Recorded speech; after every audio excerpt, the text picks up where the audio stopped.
Assalamualaikum warahmatullahi wabarakatuh. Selamat siang.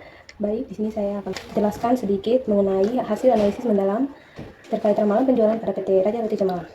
Analisis ini bertujuan untuk melihat bagaimana tren perform perusahaan di masa lalu dan proyeksi potensi pertumbuhan di masa depan. Nah, pertama-tama perkenalkan nama saya Cynthia Putri Metrolian dengan NPM 2401201054. Nah, di sini kita sudah bisa masuk di profil perusahaan dan data penjualan. Nah, jadi PT Roti Cemalang ini adalah produsen tepung roti berkualitas tinggi yang sudah berdiri sejak 2013. Mereka melayani segmen B2B yang sangat luas, mulai dari industri pengolahan daging hingga UMKM. Di sini juga ada data historis penjualan selama 12 kuartal terakhir dari tahun 2022 sampai 2024. Total penjualan terkumpul sebesar 1,258 miliar. Nah, kita lanjut di grafik tren penjualan. Nah, untuk memudahkan visualisasi, data tadi saya tuangkan ke dalam grafik ini dengan menggunakan metode garis tren tangan bebas. Terlihat sangat jelas bahwa sebaran data menunjukkan arah kemiringan atau slope yang positif.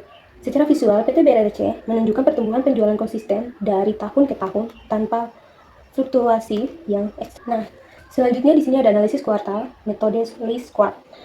Jadi, untuk hasil yang lebih akurat secara matematis, di sini saya menggunakan metode least square dengan persamaan linear Y sama dengan A plus BX.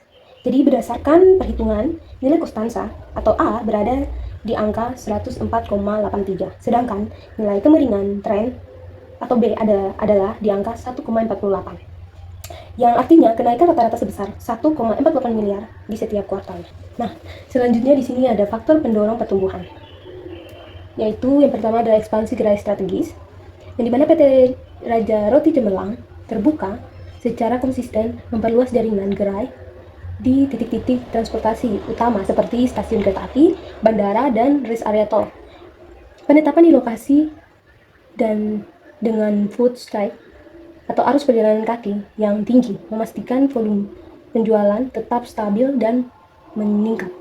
Yang kedua, di sini ada optimalisasi layanan digital yang dimana pemanfaatan platform delivery seperti GoFood, GrabFood, dan ShopeeFood menunjukkan perusahaan menjangkau konsumen di area permukaan dan perkantoran, tidak terbatas hanya pada penggunaan transportasi umum. Hal ini mendongkrak penjualan harian secara signifikan.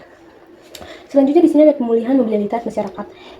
Seiring dengan kembalinya aktivitas perjalanan pasca pandemi dan meningkatnya volume penumpang kereta api serta pesawat, gerai-gerai roti O di simpul transportasi mengalami lonjakan transaksi.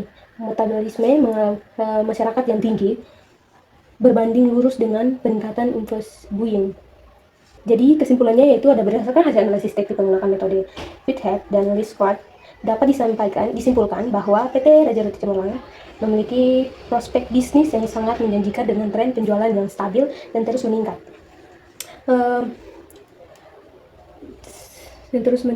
Pertumbuhan ini mendorong oleh fundamental perusahaan yang kuat, terutama melalui strategi penetapan gerai roti O di lokasi-lokasi strategi serta adaptasi layanan digital yang efektif.